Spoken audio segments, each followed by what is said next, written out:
every frame. I can't believe we ever did all this. So much work. I would not have the patience to do this for like a day now. So yeah, every individual rat, everything. And the way we did it actually was on a computer. I sort of drew everything in a program called Corel Draw. That's my sister on that picture frame. And Skyler. depending on what color it was, we had it printed out. Oh, nice. Very good, man. I'm glad you got it. Love you too, buddy. 7 or 8 people. Hope you're doing good. Direction assistants sitting there doing There that all day, goes. cutting out and gluing together. Ooh, my thing looks correct today. It says Maestro Revision on this Immortal Hulk. Nice. Mom. It's kind of loosely based on Trey's mom, yeah, except for the crash. Skyler. But Trey's mom is exactly how Carmen's mom feels. What's up, Skyler? For you, yeah, super nice. I remember one time we were driving out from Colorado to California, and I went up to Trey's house. Getting a head scan, unfortunately. Headaches not going away. What? Landon. It's terrible. Head scan. So it's like a let me turn down my thing. Like a CAT scan. Is that what that is? Yeah. I hope you're doing good. Let's see. Maybe it's just the time of year, you know, maybe, you know, a flu can last for weeks, and sometimes you're asymptomatic, which means you only feel one or less symptoms. So maybe you're just experiencing a flu, but it's only the headache. I've been taking elderberry syrup every day for about a week, and I was feeling pretty sick the last 3 days or so. I was kind of sluggish. Today I'm still a little bit sluggish. I think everybody's kind of, everybody in the region is kind of getting that feeling where their body is kind of flushing, and we're getting a little bit sick. You know, like in the springtime it happens again. I think it's the change in temperature that kind of awakens something in the environment and makes us, and we get exposed to it. But I hope that you feel better soon. I'm sure you will.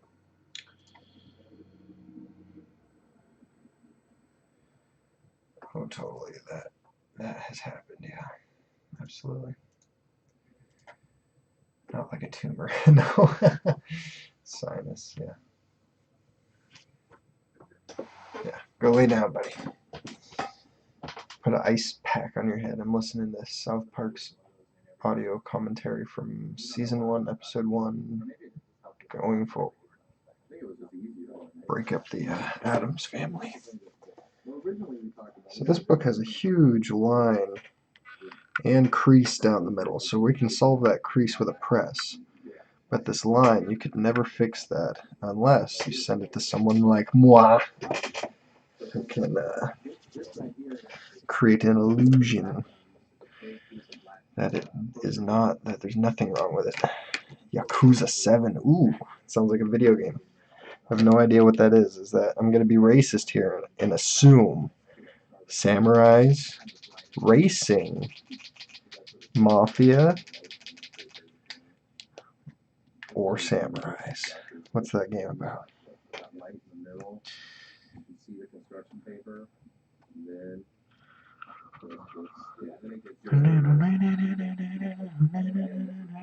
Mafia RPG. Oh, I love RPGs. I spent so much time in my life playing RPGs. It's crazy.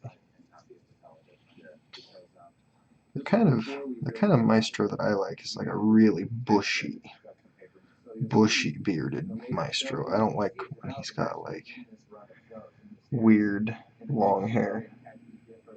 It's like Final Fantasy 15 but with plot. Burn on Final Fantasy 15. Massive, huge burn. Imagine the extensive plot that they developed for Final Fantasy 15 only to have you smash it to pieces. No, I think that's kind of well deserved on their end. Their plot has been lacking.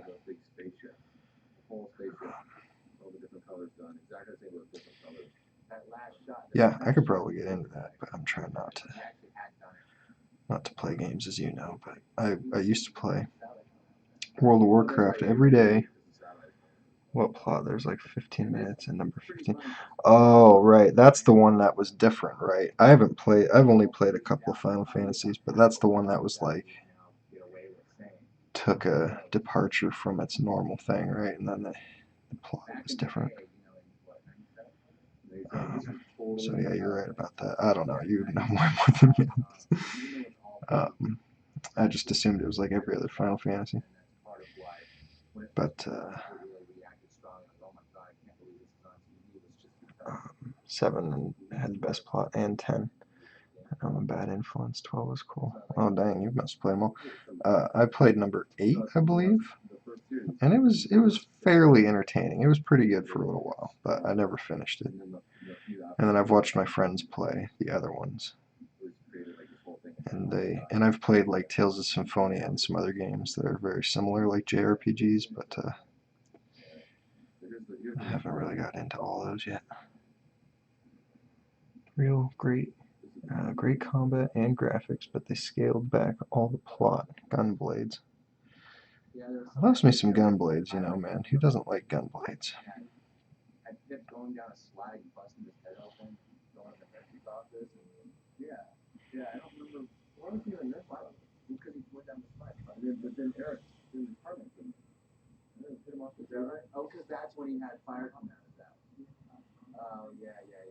That's when he had fire coming out of his ass. That's all I remember from 8, Gunblades. Yeah, I don't remember too much from 8. I was really young. I've been doing all the Trails in the Sky game series. Trails in the Sky. I've never even heard of that. It must be a newer thing, right? You're doing the Pennywise soon? I'm excited for my... Let me count where you are in line. Let's see. 3, 4,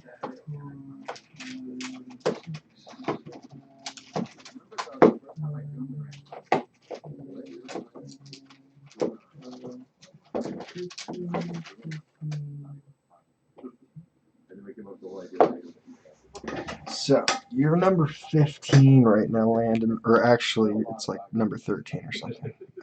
Something like that, but... So, let's see. Maybe 3 weeks before I start on that one, unfortunately. I was a little bit sluggish these last few days, so I'm trying to pick it back up. But yeah, we'll get it to you eventually. Cool, man. Let's see here. A beard is extremely hard to get correct. You'd be very careful when you're doing something like a beard. Good, man. I'm glad you're excited about that. That cover you did was your best work. Thank you. You know, I like that you say that because that it's definitely the first face that I've done probably on a comic book, I think. I did like a jaw on Deadpool. I was pretty proud of you, and you actually own that piece, the Deadpool piece. But the Pennywise is the most like my grandmother's work that I think I've ever done because it's like he's almost dressed like a Native American. Because he's wearing, I'm not trying to be offensive, but he's wearing like a clown outfit, and that's pretty similar to what a lot of the Native Americans would wear, you know, in something that they would want to take a picture in, like their ceremonial fancy garb, because that's what my grandmother did, is she would photograph natives and paint them with their permission. She was honorary native and stuff, but she would draw a lot, or she would paint a lot of stuff that looked very similar. The folding cloth, kind of deerskin pelt that he was wearing type of fabric. Yeah, I'm talking about the Pennywise. And the Pennywise, let's see, he's, what's the word I'm looking for? He's like, yeah, he's like a Native American, I guess is what I'm just trying to say. So, in his design. And that's all that she would paint. just like environments and people's face portraits and Native Americans tunics and stuff. She's a very, very good artist. Give it another chance, and they paid us to go just write another script. They said, Julie hates clowns. Jesus. See, my wife likes them, and I'm like, I'm pretty neutral about the whole thing. I'm like, I'm not a big fan of scary clowns. They kind of scare me, so just a little bit. I don't like to talk about it too much. Have you ever seen the movie The Cloyne? I think it was on Netflix for a while. That is a scary goddamn movie about a magic clown. And that is a real good movie too. It's good. It's a metaphor for a bigger thing.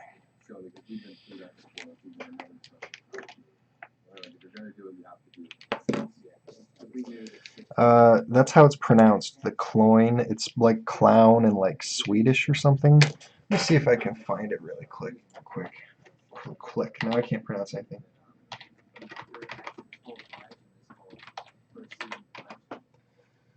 By the end of it, we sort of knew what South Park was, but we really still didn't. Yeah, this is it, right? Yeah. Yep, this is it. Hold on, I'm gonna link it. This is a movie that you, what year is this from? It's pretty recent, 2014. Don't look up any spoilers on it. Just start watching it, dude. The movie's insane. It's just one of those movies that you just gotta buckle up and deal with it. But it's a good movie. Does Maestro also have silver bracelets? It's got gold bracelets. Nice gold. I like that.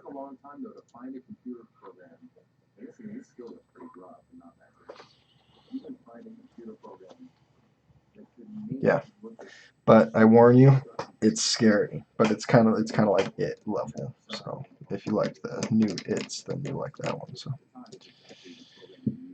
I'm not a huge scary movie fan, so I like to warn people. I'm like, watch out, that's scary. They're like, I know. I'm like, you like that? You're a freak. You like scary movies. I have a gold pen. Now this is going to be the first time I've used my gold pen. I used my silver pen on the last one. I'm going to use my gold, my fancy gold pen, and knock over all my paints as I do it. Here's my little homemade palette for my acrylics there, and that's just made of some egg cartons, obviously, plastic ones. It's better.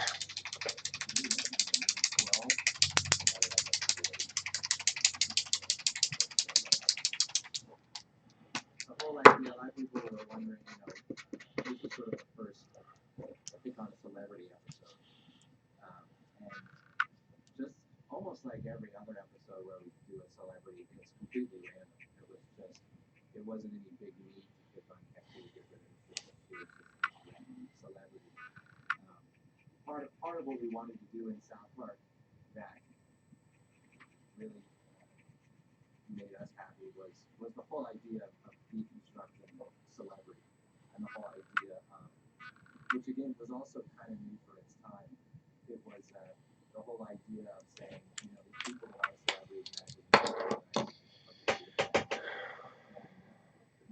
Oh, Clown, Eli Roth movie.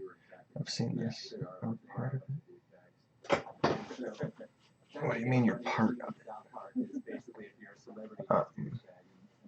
Is it called The Clown? I thought it was called The Cloyne. I'm not very encyclopedic about my knowledge. We never really thought the joke was ripping on Kathleen Gifford. We always thought the joke in this episode was, why does this whole little town give a shit about Kathleen Gifford? Like, that was all the reason. In the first episode, I think still in South Park, the whole joke we always play is like, you shouldn't care about John Stamos or even Brothers. You shouldn't care about Kathleen Gifford. So the whole idea behind Mr. Garrison was sort of a combination of two. I remember The clown suit, yeah. Well, since you've seen the movie, let's talk about it. It was basically, in my opinion, it was a metaphor for child molesting or whatever, right? Because it's like he like became like addicted to like eating children, and then like it's like being addicted to like molesting children, I guess, and then just a lot of analogies. It's very fascinating. But that movie was hard fucking core, bro. Hard fucking core. I thought those pens took a while to dry. Just put your hand all over it. It's my beard. I was like, oh no. Yeah, no, I'm using a number of different pens here. And I know exactly how long each of them takes to dry, or I figure out a closer approximation once I make a boo-boo. But there's been no boo-boos I've been able to not cover up so far on a book that I've done. So, but yeah, this white paint right here dries really quickly. That's my Posca pen. So these Sharpies, these take a while to dry. So I just used that gold right there, so I'm not going to touch it. It's dry right now though. But yeah, so you just kind of figure out how long it takes for certain things to dry as you use them. The big thing too was because Jesus had played such an important part in shorts.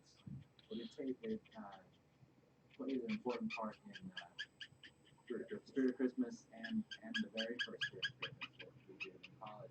It was kind of how do we work Jesus into the show, which obviously again at the time was a pretty tough thing to do. I do smear paint once in a while though, especially when I'm working on a big multi-day project like this. I'll probably have this done today. I'm just coloring this in with watercolor markers at first, and then I'm going to use my Posca on top of it.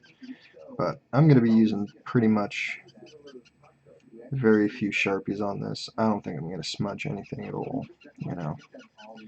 Certain danger levels with certain books, like for instance the Lethal Protectors I just posted earlier today, I'm going to do 5 more as a set for this client. Very excited, first of all, because I think that it's going to look super nice. Very nervous, second of all, because I just hate working on those Lethal Protector foil covers because they're a pain in my ass. Those are ones that it's super easy to mess those up, because if you smudge on that foil, there's nothing, literally nothing, that I'm aware of that I can do to fix it. So you gotta be careful. Which is why I paint over the entire top of the foil, because it's easier to paint over the whole thing than to try to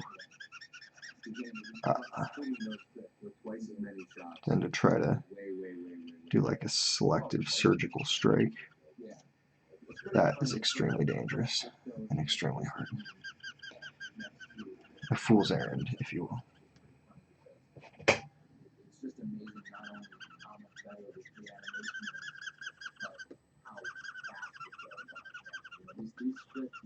So yeah, this would be a good book to start practicing on. I like this. It's like a sketch on a glossy. This is kind of like a cheaper Remark style, because not only am I not sketching, I'm also not resketching over the image on the book. I'm just letting the pencils do their job, and I'm coloring it in, really. So I'm just coloring it in, and then I'm doing a little bit of a sketch, you know, on the head, bracers, necklace when I have the necklace. Won't woot. Why not? You will not woot. Will not woot.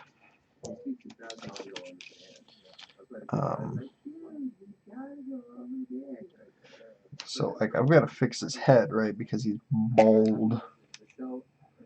Nice. How does the mixture of different pens hold when sending books to a press? Is there any issues? None that I'm aware of. CGC has not messed up any books that I've seen. You send it to an independent presser, you might run into some problems. But if you send it to CCS, sometimes they'll destroy a book too, once in a while. But that's just the risk. Even if you don't, it's not really so much about the revision. Like if they boil your book, There's nothing to do, man. You just gotta go get a new book. Like they'll pay you like whatever your value you put on there was or whatever, but that's it. That sucks. Oh, he meant woot woot. I was gonna say, man, what's the? Don't be rude. I should actually go over this with White first. That makes more sense. Because I gotta cover up his hair. Yeah, these Posca markers are a godsend. They're not their texture is not as glossy and as bright as the Sharpies, but you can use them for a lot of things that you can't use the Sharpies for. So I love them. They're my best friend. I like them actually. If I had to choose between these and the Sharpies, oh boy, I might choose these over the Sharpies. That would be a tough choice to make. If I could only use one for the rest of my life. It was pretty sweet just because we couldn't believe it. Basically our luck, just right before this was going to go on, all this stuff has gone down heavy. But it's become known as the South Park curse, actually, because since then there's been tons of times where we randomly pick a celebrity and then something really bad happens, or they die, or something like that has happened actually in other shows, and so people started to get worried when, now it's still considered a curse. We choose to pick on a celebrity. A lot of people around the office are like, oh, something bad's gonna happen. Yeah, it happened with South Baby. Yeah, it happened with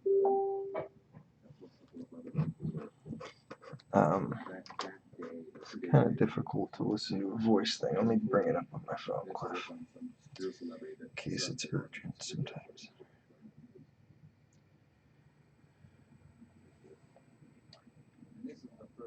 Oh, it's a message to Martin. Okay.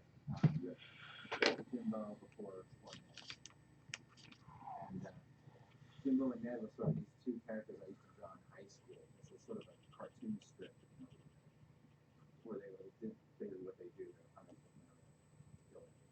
Wendy Testerberger is a change of the name of one of my good friends growing up, wife. His name is Wendy Westerberg. One day, Testerberg. One day, Questaburger? No way.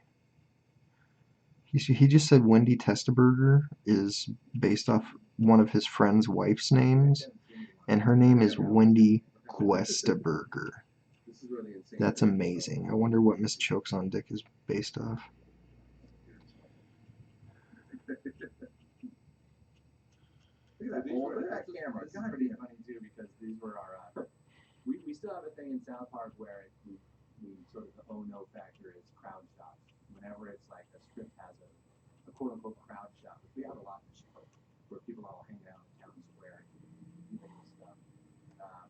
It's just even with computers, just like with compression paper, the more you have going on in a shot, the longer it takes. And so you still got to animate, even with a computer, you got to animate each and every character. And so big crowd shots. Bum, bum. That shot right there was a big crowd shot. like 4 people, and now we have hundreds.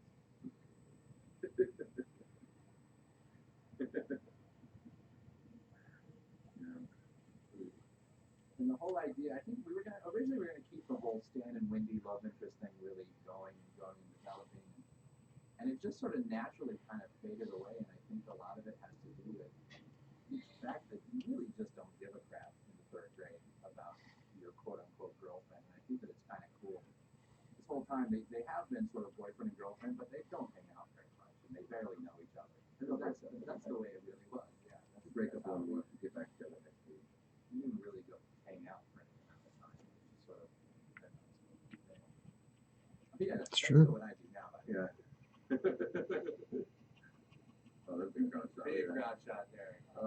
Look at everyone's just looking straight ahead. That's the Pope bubble, which just happened like a week before the Pope had appeared in Denver. And it had to be in the back of the truck in a bubble like that. And we thought it was hysterical. And this shot we were really proud of. That shot where he takes aim and there was depth and there was, that's amazing. We just thought that was the most badass computer animation ever done. That's an Academy Award. You're talking about bar braiding too. We got the voice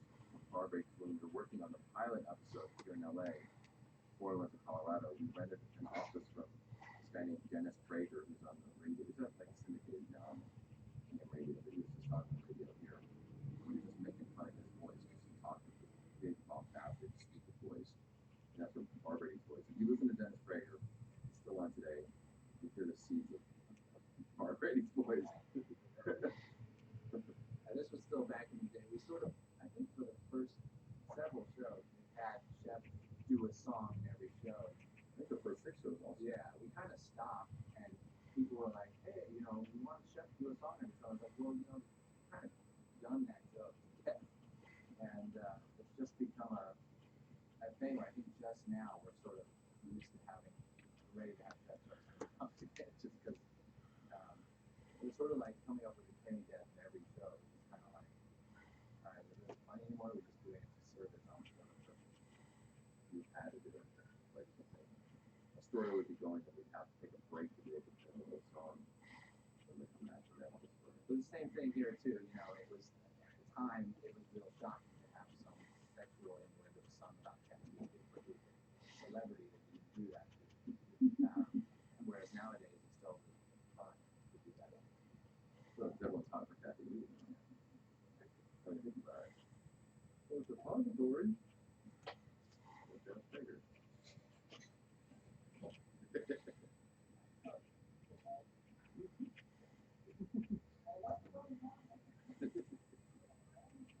The book depository, which of course we've never ever seen again in South Park. Yeah. We also had South Park.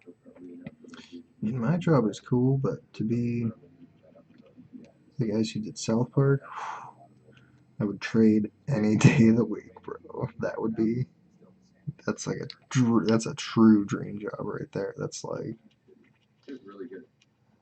I mean, I don't know what kind of perils they encounter in their life. I'm sure it's not easy, but from my perspective, that seems like a sweet gig right there, bro. You can actually, I noticed now, you can see the animation get better. Yeah.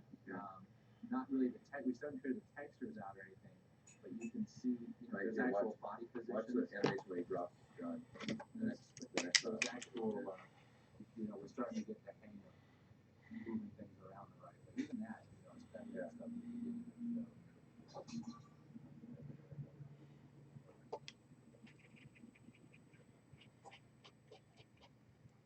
What happened here? And this is sort of, our little point again. And right there, see that? Yeah. That was good animation.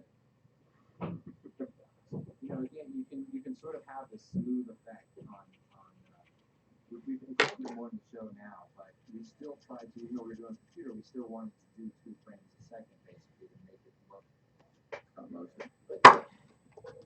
We figured that out on this episode that if you have a character say, I've learned something today in a little speech, it really doesn't matter what the episode was about at all. It'll make it seem like it was about something that had weight. Yeah. It makes it seem important. We just on the first 6 episodes we had everybody else say, I've learned something today about something that kind of slightly. Armando Romero says, hello. What's up, man?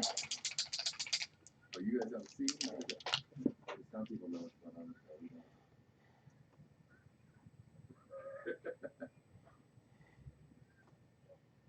It's pretty much because we're sitting here doing this with the sound people that's been doing the show from the very beginning. So we're watching our first attempt at things, and so are they. They're probably having the same reaction we are, like, oh, that's a sound. That's a background. Yeah, this whole idea of the mayor, the one person who wasn't sort of a hit, the one person who was sort of trapped in this town and wanted to get out.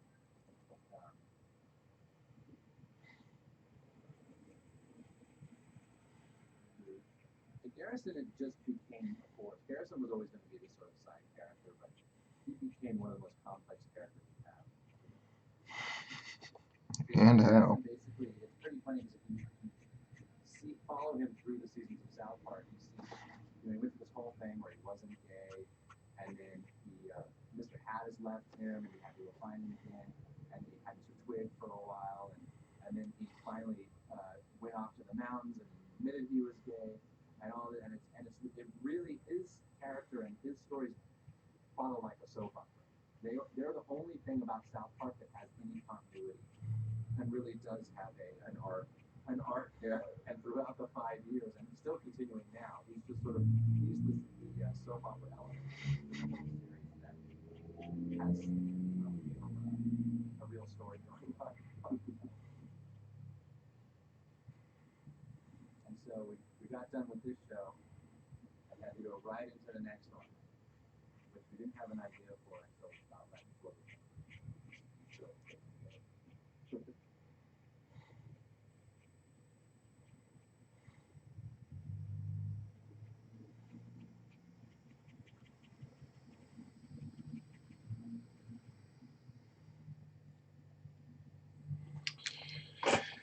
Yeah, play the next one. So this is the third episode of South Park, and unlike some shows, we actually did air these in the order that we made them. And so I think in terms of the animation, you'll start to see what we're trying to figure out was sort of the one thing we were unhappy with was the lines around the eyes. And you can see, compared to the last episode, there's a little bit of difference. And I think even as the show goes on, it gets a little better. Yeah. And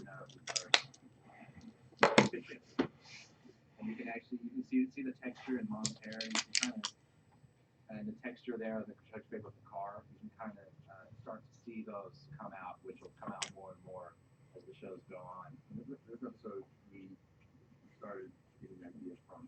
This is when Dante's Peak and Volcano came out. Yeah. Two of the worst movies ever made. Now, years later, Hollywood always does two Volcano movies, and they did two Mars movies. Yeah. I don't know why. This was Dante's Peak and Volcano.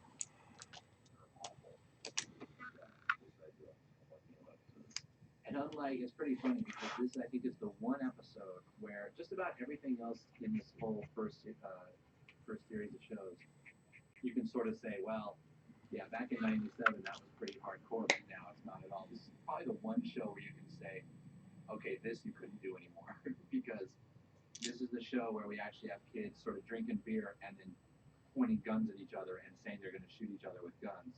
And in the post Columbine days, that's still, I bet we couldn't get away with it now.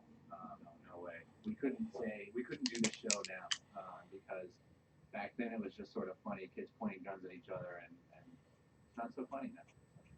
But it'll be funny again in about 5 years. Yeah.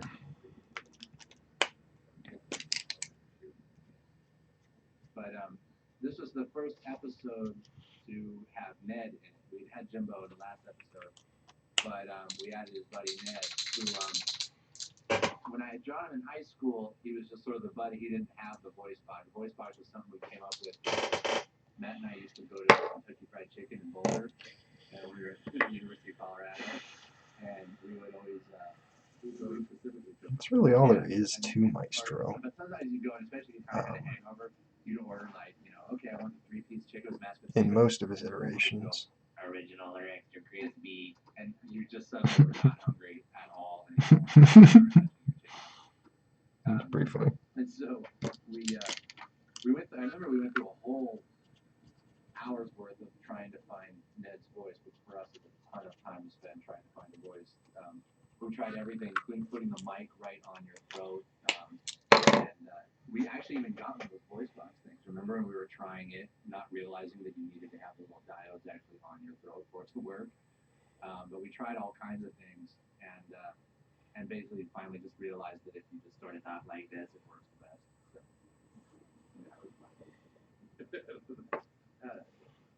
It took them that long to figure that out. These jackasses. It's so funny. No, I couldn't hunt. I'm sort of Stan in this episode where, and actually I got it from my father. He couldn't, but my grandfather loved hunting. Would always take my father out hunting, and my father just could not stand to. Not only could he not shoot anything, but he just couldn't see anything die.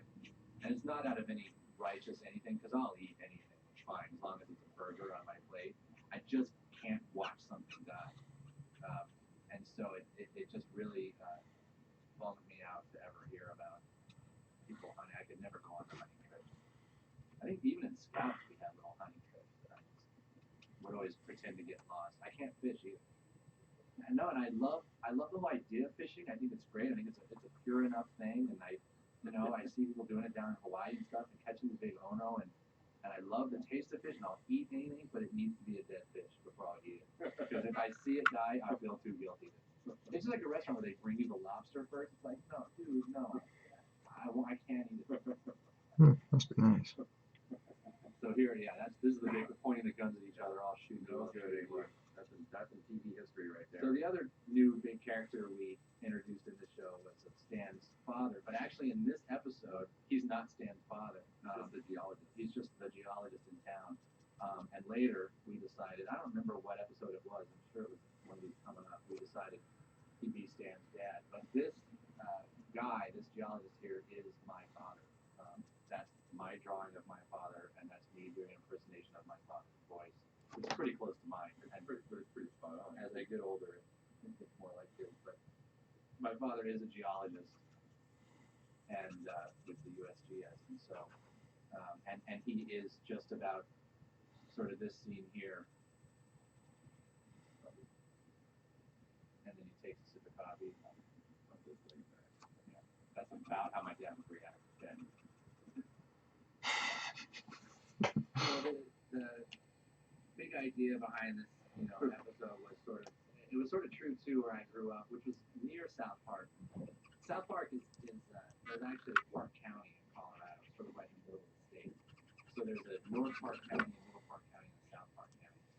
South Park County, I believe, is really the only part of the county where there are no ski resorts or anything. So it is just sort of a bunch of people kind of hanging out.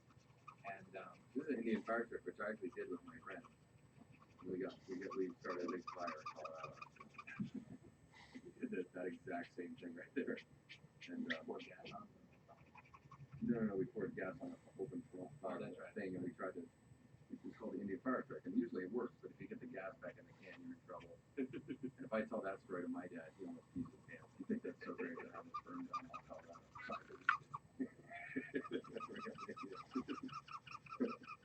Yeah, South Park in general is sort of based on this little town called like Fairplain, Como.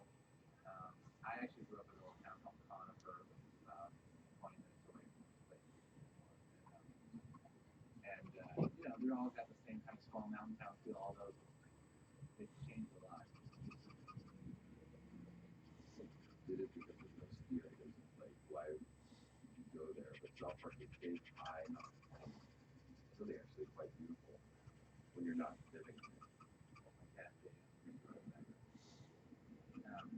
Actually, some of these jokes, which I kind of like in this scene, where they like here just sits on this forever. Freeze frame.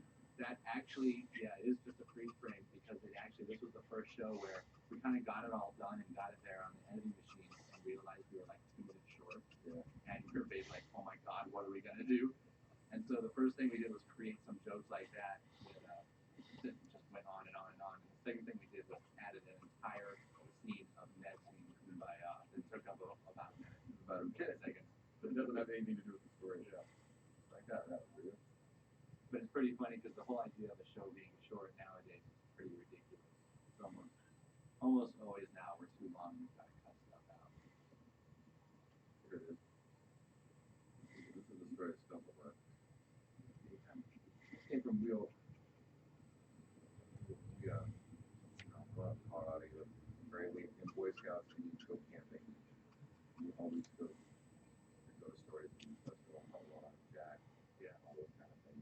So I think We were pretty stoked on this fire too. There, look at stop. there it is, stop again. They just forgot to animate it. And we were so screwed on time, we didn't have time to go reanimate it. But a lot of those things we still to this day we just don't catch. We're paying too much attention to what's going on. We don't realize what's on the fire. So we see it on TV. The realism is just broken. Yeah. We're pretty stoked on that fire. Look at that, let's do it. This is not making sense either right there. That's stupid. Yeah, three shadows of That's stupid. Those be above this thing. See, that's why Butters is Butters. That's why we kick his ass. Butters is Eric's style, like style. He's our animation director. He's Butters. He's the inspiration behind the Butters character. The character of Butters, which isn't in any of these, I don't believe, is Matt doing an impersonation of our animation director. The character's awesome, and he's definitely been a huge part of the show, and he comes up with great stuff. He works hard, and then once in a while he'll do shit like put the shadows underneath the guy. What are you doing? He's just a Mr. Butters. Mr. Butters, look at that. He's ashamed of himself. I don't think he's gonna be able to get a job after South Park. No, wait, you know what? The shadows would kind of be under your eyes. Actually, he's right. Wouldn't think of it. The top of your nose wouldn't be lit up. Then now. Yeah, but it doesn't.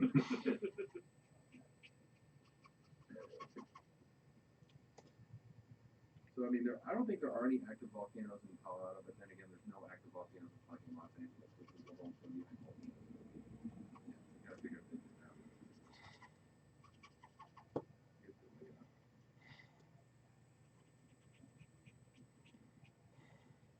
Yeah, I don't remember, but I remember that in that Westwood office there's a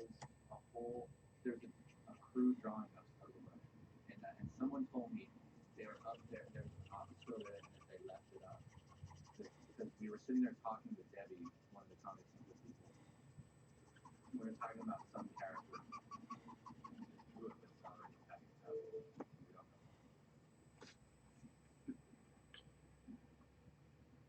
So this was cool. We're trying to make the stars have that same effect that the pilot episode had, and make it look like paper with pinholes cut through it.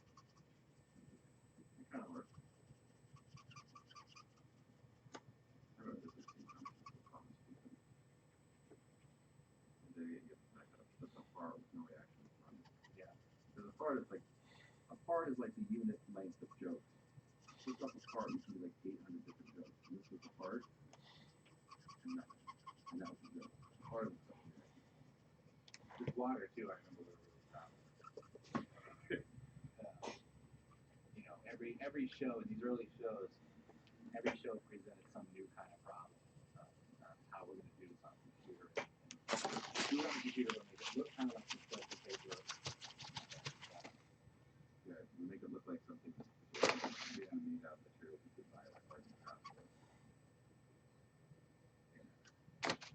And still, again, I think now we're down to probably each of these shows taking about 2 weeks or so, maybe a little more. We basically had one summer to do all of this, right? The premiere, the show premiered on August 13th. Yeah. I think we started in January. I'm pretty sure that right about the time we were finishing this show was when we were airing. We were going to have the first premiere show. I think we only had 3 maybe, I think so. And so it was about this time that we actually had the date where the pilot episode was going to go on the air. I think the other ones were sort of, we had started, but we hadn't completely finished. And so it was right about this time that we had our little premiere party where on August 13th. Yeah, August 13th, 1997. And the show aired, and we basically just did the whole from there. Got a limo and drove around. Ooh, Santa hole. Dude, Maestro. Santa. I have a Maestro in my box. I gotta do one for Santa for Christmas time. Christmas time.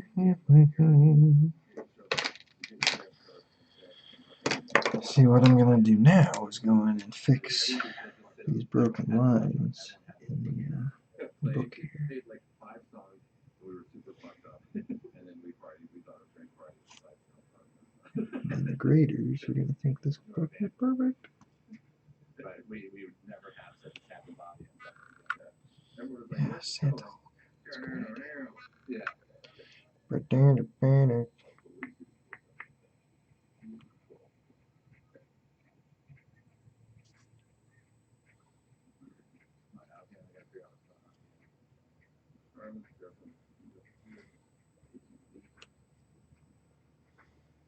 This was the start of a kind of a thing we do in South Park a lot, but a little bit different. This where Cartman says something retarded, like there's this thing with celery, Patrick Duffy, and then it turns out it's true. Yeah. I've done that in a lot of episodes where Cartman comes in and says something so retarded. Yeah, if you really follow Cartman throughout the series, he's really right about a lot of things. Yeah. He's right more often than he's wrong. Yeah. I can't figure out why does my dad's head look so different? Eyes are just kind of heavy. Mount Evanston, there's Mount Evanston, Colorado, and Nichols Cave is by Evanston. Yeah, probably. Mount Evanston. It's funny because you use friends' names for lots of things. And people are like, oh, so why'd you choose to use this friend's name for that? And it's really just that's just a name that pops in your head. That's the limits of your creativity. Is people that were around you right then. As a person who thought of that moment. Well, that's the best I got, really. Wouldn't want to do any more than that, but there's like a white line all the way down his arm, but it's almost covered up. I guess I can't truly cover it up. It's just not going to happen. Gray ground. Yeah, pretty close. Look at that shot. So bad. It's hard to figure out what's happening. Yeah. Look at that shot. Yeah, this came from that, the old duck and cover videos from, the 50s and 60s, when they were basically in the same way that this does almost exactly. They were saying, be ready for a nuclear bomb. If you hear the whistle of a nuclear bomb, duck and cover, you'll be okay. You'll be fine. And we used to love these little things. There's always that guy that talked that way. It was like some weird. I always wonder if people actually talk like that back then. It's very grand. Yeah, it's like a pseudo, somewhat British, affected. It's like called Mid-Atlantic, half British. That's right. We're going to go that half New York. Yeah. Yeah, it's sort of every single. I always wonder that. Because I think people should talk like that more. Listen, I'm going to go down and get some coffee. If you'd like to come with me, go ahead. I'm going to start talking like that now.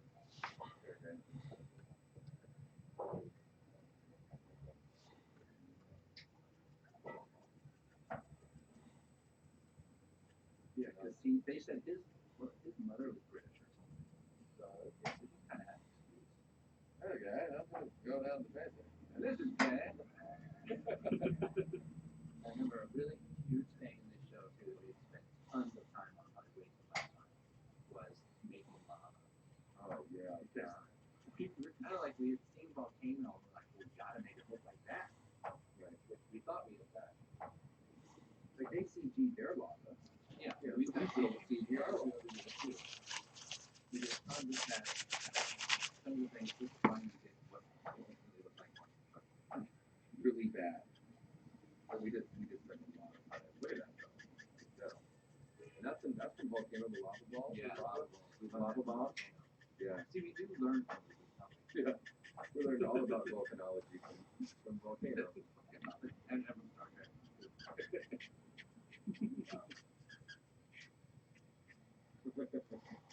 Look at that. Oh my god. Here's all shot close up. Oh, Yeah. look at that. Canyon that can't get it. Oh, And you know what? It's really funny because you look at this stuff and you're just like, oh, any movie today that's basically how it comes from. They couldn't get past that specific thing they said. See my gold pen? Ooh, shiny. When you have somebody say, they're not going to make it. Yeah, like in Spider-Man. We learned that actually in the South Park movie. You just say, hey, we're running out of time a lot. It makes it seem like shit is going down. And then they do a study of movies and find out that "Come on, let's go" is the most said line in movies. Because everyone's just like, "Come on, let's go." Like it makes you go, "Oh, come on, let's go."